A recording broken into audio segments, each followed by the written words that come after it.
Il y a beaucoup d'autres personnes qui ont été vraiment excellents. Je veux dire que Mewe, qui est un grand chanteur, qui est là, qui a beaucoup d'albums, qui a fait beaucoup de choses. Sans mettre Mewe en palabre avec Salfo, je dirais que la différence, c'est que c'est l'encadrement. L'encadrement, c'est que très tôt, le groupe Magic System a compris qu'il fallait avoir un encadrement de ton. Ils avaient un encadrement local ici, ils ont eu également un encadrement à Paris. Aujourd'hui, c'est une famille forte. Parce que déjà, très tôt, il y a eu un système de conciliation qui a été mis en place. Et ce système de conciliation donnait la voix à ceux qui avaient quelque chose à dire, et puis ensuite, on trouvait des solutions, et puis on avançait. Je crois qu'Assalfo a gardé une très bonne méthodologie, et c'est cela qui fait qu'il est fort à ce niveau. En ce qui concerne sa carrière en tant qu'homme d'affaires, je crois que c'est les mêmes valeurs qu'il a prises. Il a compris aujourd'hui que Assalfo n'est peut-être pas, il n'est pas la personne la plus commune que tu rencontres à Abidjan. Ça, moi, je vais te le dire. Je suis arrivé à Abidjan, ça peut faire 3-4 semaines maintenant. C'est mon frère, mais je n'ai pas pu le rencontrer. Ce n'est pas parce qu'il ne veut pas. Mais il m'a appelé il y a quelques jours. Je crois que très bientôt, on se verra. Selon que moi, mon calendrier, son calendrier rentrent ensemble, bon, on se verra. Ce que je veux dire, c'est que c'est un monsieur qui est très, très occupé et qui vit entre Abidjan et Paris. Et il a autant des obligations à Paris qu'il en a aussi en Côte d'Ivoire.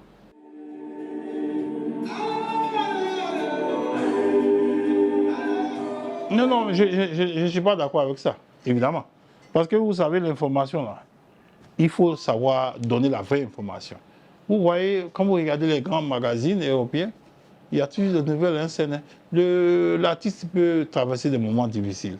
L'artiste peut avoir un moment où il ne se sent pas bien. Il a besoin de se retirer carrément du monde pour réfléchir. L'artiste peut être en train d'accoucher un joyau et tout et tout. Donc, le journaliste, là, il se doit d'abord d'être souvent en amont.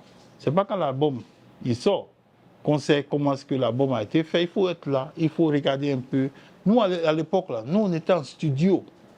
On partait jusqu'en studio parce qu'on savait que les prises, quelquefois en studio, duraient jusqu'au petit matin. Donc, on partait en studio, on dit, mais Ismaël Zak est en studio, mais il est où? On va faire comment? On se déplace, on va, on essaie d'écouter, on a déjà une petite idée. On sait déjà, et même déjà en studio, là, si on a la possibilité de dire, mais vieux père, là, c'est que tu es, oh mon jeune, c'est que tu es en train de faire ici, là. Mais écoute, tu peux tourner ça comme ça, tu peux tourner ça comme ça. Et puis par la suite, il y a beaucoup d'artistes, en fait, qui écrivaient d'eux-mêmes. Et qui, à un moment donné, demandaient un peu de petits conseils. Parce qu'ils se disaient, mais tu vois, dans le rendement, c'était important. Mais aujourd'hui, là, vraiment, sans vraiment lancer des cailloux, mais je pense qu'on a affaire à des cailloux dans les oreilles. Je crois que dans la création même, la création n'est pas aussi suivie qu'elle était.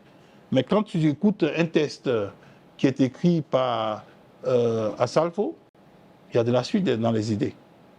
Donc je crois qu'il y a beaucoup de choses qui doivent être faites, autant au niveau des artistes qu'au niveau évidemment des journalistes culturels.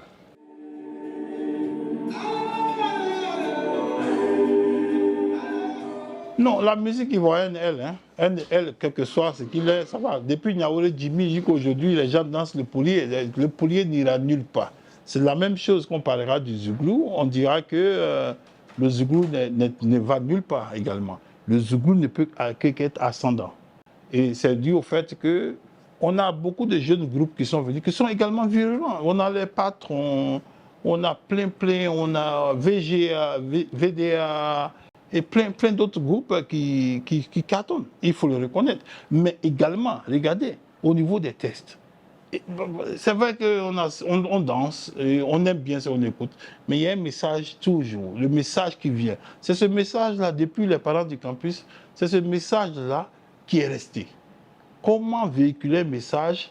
Et donc je crois aussi que dans un segment, on pourra parler un peu de ce que moi j'attends des artistes ivoiriens, de ce que j'attends des opérateurs économiques ivoiriens, de ce que j'entends de chacun de nous, pour que tous ensemble on puisse travailler aussi sur un pan qui est important de développement. On y viendra.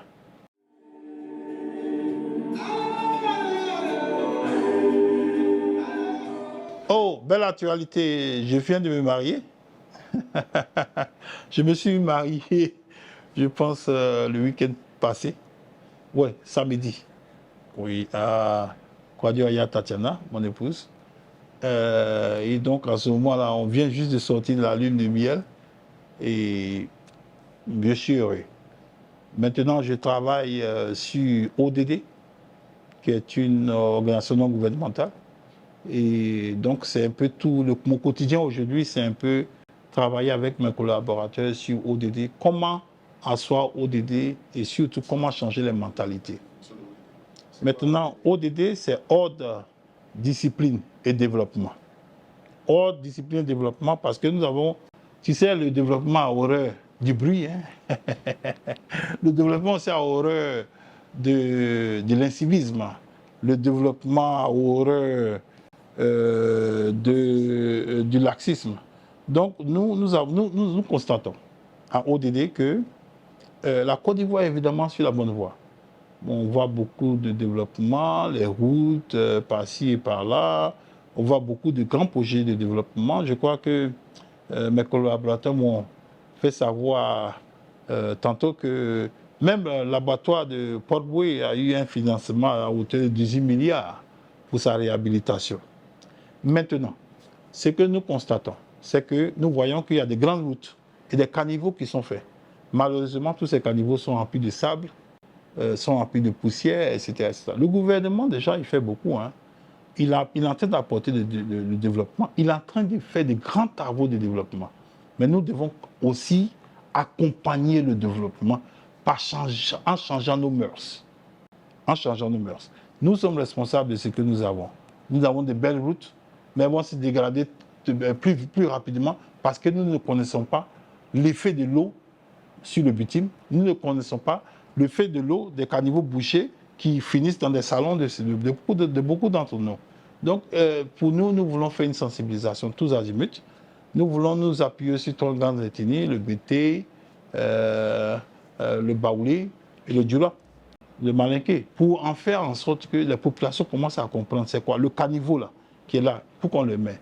Nous saluons déjà les efforts de l'AGEROUTE. Nous saluons les efforts du FER qui est en train également avec les péages qui fait en sorte que les routes soient bien entretenues.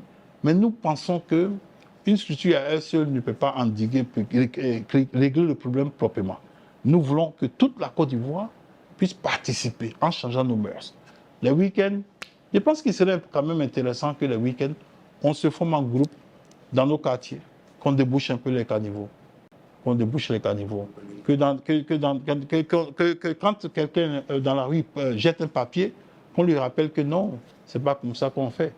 Mais autant qu'on demande aussi aux gens de ne pas jeter les papiers, les ordures dans les rues, nous appelons aussi les localités, nous appelons les mairies, nous appelons les districts, nous appelons tout le monde aussi à créer cet environnement sain-là en mettant des poubelles à disposition des populations.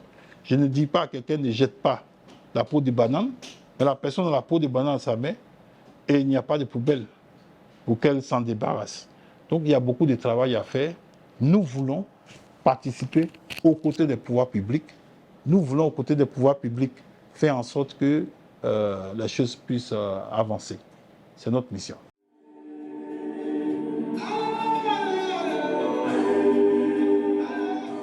C'est une très belle question.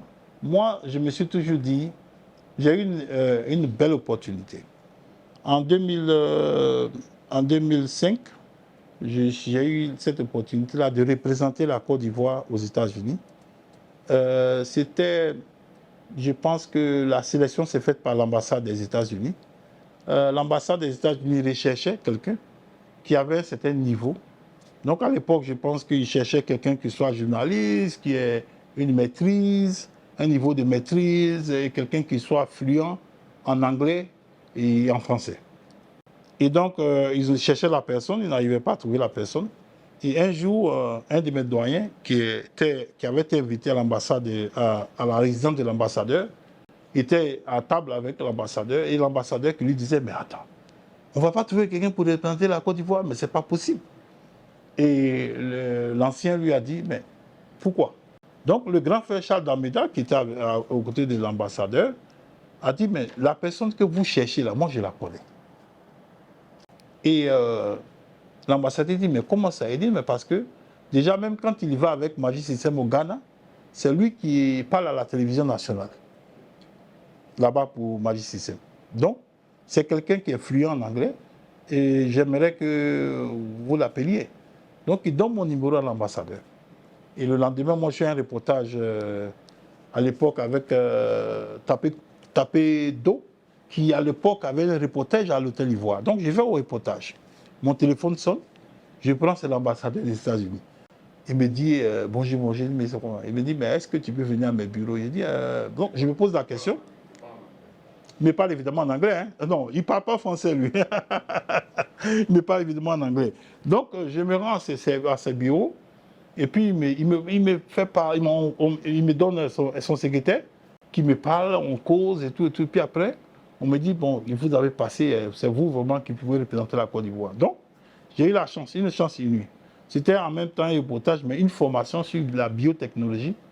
Donc, les organismes génétiquement modifiés dans le domaine de la nourriture. Oui, ça aussi, j'ai fait une formation dans ce domaine. Donc, je suis allé aux États-Unis pour ça. Et quand je me suis formé après la formation, j'avais le challenge de dire, mais attends, je reviens ici, c'est bien, mais et si je profitais en même temps pour essayer de parfaire un certain nombre de choses. Déjà, dans le domaine du showbiz, on faisait un peu le management, on a été dans le milieu de la communication, et puis un peu de marketing, mais je me suis dit, voilà, il faut approfondir les choses. Donc, j'ai décidé de partir à l'école. Et j'ai fait 2 différents masters. Le premier master, c'est le master en Public Administration, qui est le master de l'administration publique. Donc, je suis administrateur des services publics. J'ai fait un autre master qui est master Non-Profit Administration. Le Non-Profit Administration, c'est un peu le master de gestion des structures parapubliques et des structures non gouvernementales. Donc, j'ai agencé ces 2 masters-là. Je me suis dit que ça va me donner un peu plus de visibilité et puis utiliser un peu ces connaissances-là lorsque je viens ici. Et c'est ceci qui a conduit à cela et nous avons aujourd'hui ODD.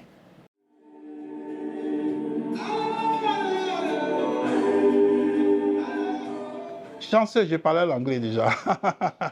Non, mais ça, c'est une grande. Je le savais parce que au début, nos parents nous disaient, ben, tu parles anglais, tu as fait quoi anglais là? L'anglais, tu parles anglais. Et puis, bon, j'ai fait le département d'anglais ici. Et j'ai fait de la linguistique ici, à l'université d'Abidjan à l'époque. Donc, l'anglais déjà était quelque chose qui était acquis. Donc, quand je suis allé, évidemment, l'intégration a été vraiment la plus aisée. Et donc, dès que j'ai touché le tarmac aux États-Unis, j'ai pris un bic, j'ai pris une feuille. Je suis allé en formation. Et quand j'étais en formation, dans cette formation, il y avait un journaliste venu de chaque pays dans le monde. Cette convention-là a regroupé un journaliste de chaque pays. Chaque petit pays du monde avait son représentant. Et moi, je suis plus que fier d'avoir représenté la Côte d'Ivoire.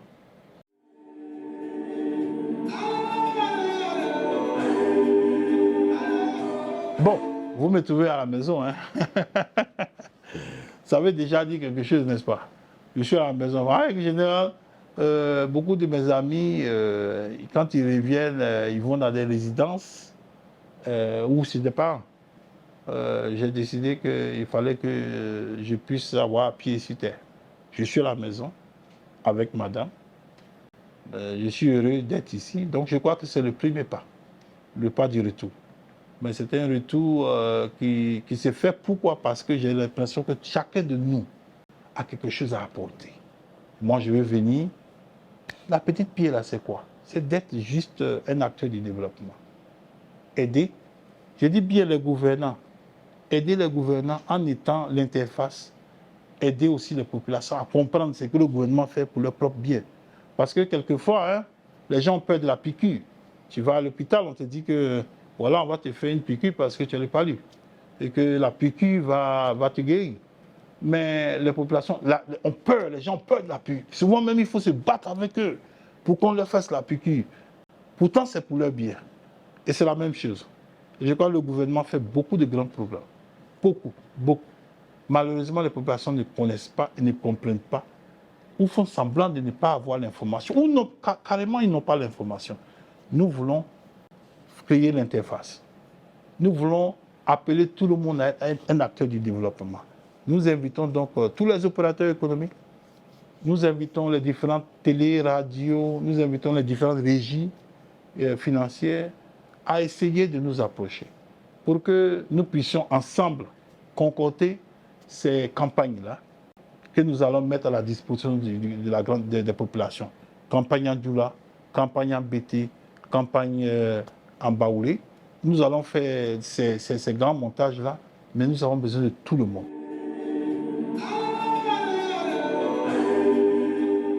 Oh, c'est une histoire d'amour qui dure de longtemps. Hein. En tout cas, vraiment, elle a toujours été là. Et je l'ai toujours aimée. Et puis, bon, moi aussi, je voyageais beaucoup, je n'étais pas sur place. Je me suis rendu compte que, mais écoute, il faut que je me case. Et que je me case avec une personne que j'aime d'abord, mais que j'aime depuis longtemps. Une personne qui me comprend et qui me connaît. Et donc, c'est comme ça que, bon, on a sauté là. Hein. Et là, on est bien heureux là. Tout s'est bien déroulé devant un bon pâté d'invités. Et puis voilà. Voilà.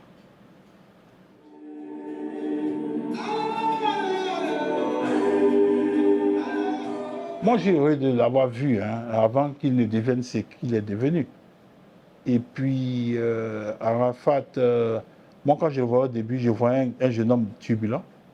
Je ne le voyais pas organisé.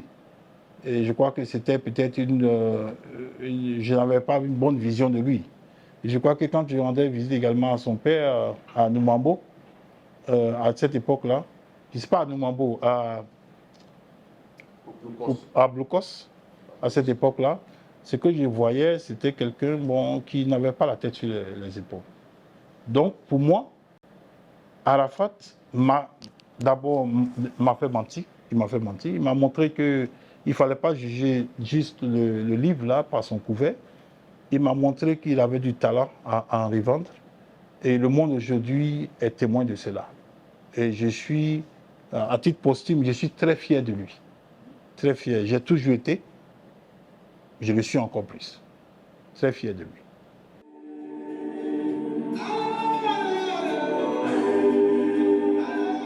Ouais, je crois qu'il y a beaucoup de personnes vraiment qui actuellement sont en train de faire fort au niveau de la scène musicale. Il y a Rosélie là-haut, qui évidemment que j'ai vu au FEMIA, je me suis déplacé au FEMIA, je l'ai vu prester, j'ai aimé énormément sa prestation scénique sur scène, j'ai aimé sa façon de chanter et son thème vocal, vraiment c'était parfait. Et puis, il y a beaucoup de personnes, évidemment, qui depuis là-bas, que je vois, les José qui chante très bien, qui a certainement un très bon encadrement autour d'elle, parce que je vois la qualité de ses clips, je vois également que au niveau de sa com, elle sait être réservée, et elle parle quand il faut parler, ce qui me dit à moi qu'elle a des gens comme moi derrière elle. Donc, je vois de bonnes personnes vraiment qui font un travail intéressant au niveau du Zouglou. Je tire mon chapeau à VDA. Je crois qu'ils sont en train de faire un grand boulot. Les patrons, Eric Patron et son groupe, aussi, ils font un boulot extraordinaire. Non, j'ai un coucou aussi également à mon ami Serge Benoît. J'ai dit ami parce qu'il a écouté ici et il a Bassam. Moi, je suis à Bassam. Donc, Serge Benoît qui a commencé là, avant que moi je parte, et qui est toujours là et qui est toujours virulent.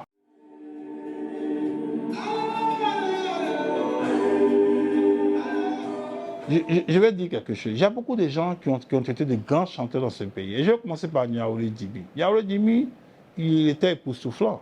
Niao Djimi, il fait ses concerts là, mais attends, c'est la trance là-bas. Mais ce qui s'est passé avec Niaoulé Djimi, je crois qu'à un certain moment donné, il faut comprendre qu'il n'y a pas de promotion et l'encadrement n'est pas un encadrement qui peut te faire partir loin. Tu vois, donc manque d'encadrement au niveau de l'encadrement technique. C'est-à-dire comment est-ce qu'on gère ta com, comment est-ce qu'on gère ton marketing, comment est-ce qu'on gère un peu ton nom, ton image, etc., etc. Donc il y a tout cela qui manquait. Il y a beaucoup d'autres personnes qui ont été vraiment excellents. Je veux dire que Mewe, qui est un grand chanteur, qui est là, qui a beaucoup d'albums, qui a fait beaucoup de choses. Sans mettre Mewe en palabre avec Salfo, je dirais que la différence, c'est que c'est l'encadrement. L'encadrement, c'est que très tôt, le groupe Magic System a compris qu'il fallait avoir un encadrement de ton. Ils avaient un encadrement local ici. Ils ont eu également un encadrement à Paris. Et donc, à partir de Paris, ils ont su qu'il fallait d'abord cartonner sur des émissions comme Couleur Tropicale avec Claudicia et avec beaucoup de personnes. Donc, ils ont compris. C'est l'encadrement qui fait la différence. Et c'est pour ça que beaucoup de personnes tournent en rond. Ils ont toutes les qualités, ils tournent en rond, mais ils ne décollent pas.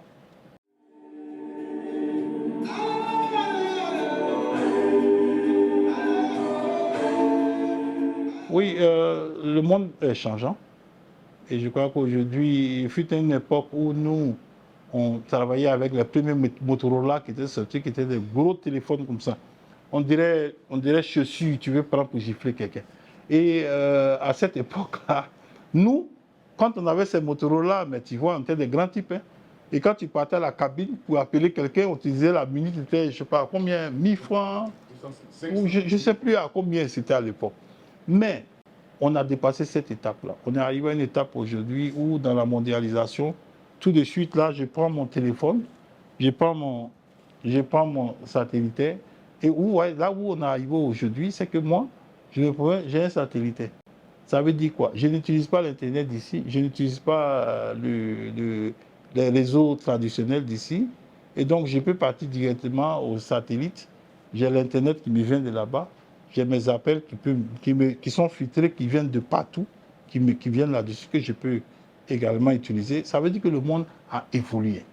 Maintenant, de façon locale, je crois aussi que l'Internet a évolué. Il y a beaucoup de petites rumeurs, que l'Internet est encore un peu trop cher, ceci et cela. Mais je crois que progressivement, les choses vont s'arranger. Et les prix vont être beaucoup plus abordables pour les populations. Je vois que dans cette ère dans laquelle nous vivons là, il faut s'actualiser. Actu People, tout le monde doit s'actualiser.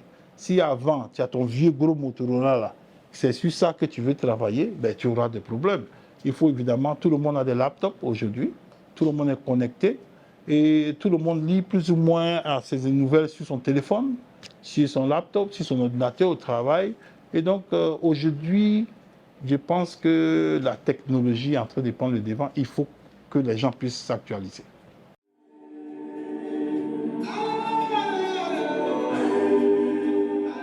Les attentes sont grandes. Hein. Nous sommes fiers d'abord qu'on ait la CAN en Côte d'Ivoire. Donc, nous remercions les autorités politiques. Nous remercions le président pour avoir mis beaucoup d'efforts afin que nous ayons cette CAN-là. J'espère aussi que les éléphants vont lui faire plaisir et vont vraiment cartonner pour cette CAN-là. Nous tous, nous attendons de voir les éléphants, de pouvoir vibrer et de pouvoir sauter dans nos salons chaque fois qu'il y a un coup de pied, que le ballon s'en va. Nous voulons vraiment être tous heureux et soutenir les éléphants parce que c'est notre fierté. On n'a qu'un seul pays, on l'aime et nous sommes tous pour la Côte d'Ivoire.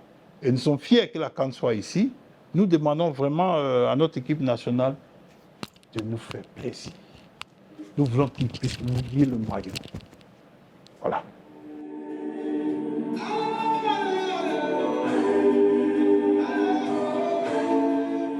Bon, je crois qu'il faut qu'on remercie d'abord le président Idriss Diallo, qui est en exercice en ce moment, président de la FIF, et qui va conduire évidemment la CAN. Nous lui tirons notre chapeau. Nous sommes des citoyens obéissants à la loi. Donc, en tant que citoyens obéissants à la loi, nous nous remettons devant les autorités. Nous essayons, à notre humble manière, d'aider à ce que le football ivoirien puisse continuer de grandir. Nous voulons également saluer notre frère Didier Drogba, qui n'est pas déméritant, qui est un homme fort.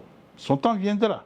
Mais je voudrais aussi dire aux Ivoiriens, aux Africains aussi, parce que je vois qu'il y a beaucoup de polémiques, des Drogba. Écoutez, Drogba, c'est une icône. Drogba a mis le nom de la Côte d'Ivoire sur la plus petite carte. Je dis que je me retrouve dans les États, les plus petits États aux États-Unis lors de mes déplacements. Et puis, dès que tu dis Drogba, non, mais c'est l'hystérie. Hein. Tu vas à Wisconsin, tu parles de Drogba, c'est l'hystérie. Tu vas en Californie, tu parles de Drogba. Même dans les bars de sport, tu ne fais que parler de Drogba, c'est l'hystérie totale. Mais Drogba, tout le monde, mais tu veux te faire des amis, tu te fais des amis avec Drogba. Parce que tous ceux qui aiment le football, qu'on appelle là-bas soccer, on n'appelle pas le football, hein, c'est soccer, là-bas. Donc, quand tu parles de Drogba, même si tu veux, tu dis, mais Drogba, c'est mon ami, là, hein, mais alors là, tu as des amis là sur la place. Ah, mais dis donc, tu connais Drogba, toi? Ah, mais vous venez du même village, Drogba? Ah, non, mais c'est pas possible, vous venez du... Mais nous, on vient seulement du même pays, mais on est fiers. Donc, Drogba aura son temps. Et je lui demande d'être patient. Et puis, je demande un peu à tous les amis qui aiment le football vrai. Mettons-nous tous derrière le président Idriss Diallo et faisons en sorte que la CAN soit un succès. Aidons la Côte d'Ivoire à aller de l'avant. Une, non divisée. Je vous remercie.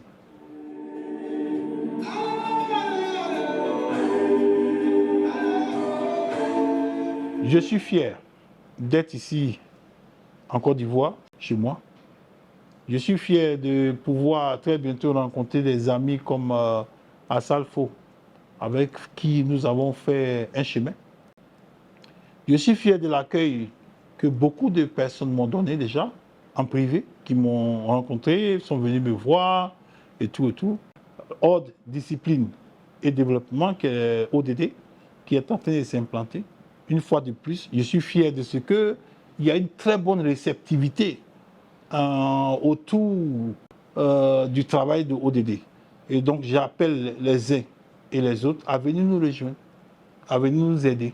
Et tous ensemble, faisons ensemble que le vrai développement, le développement qu'a promis le président Alassane Ouattara, puisse se dérouler bien.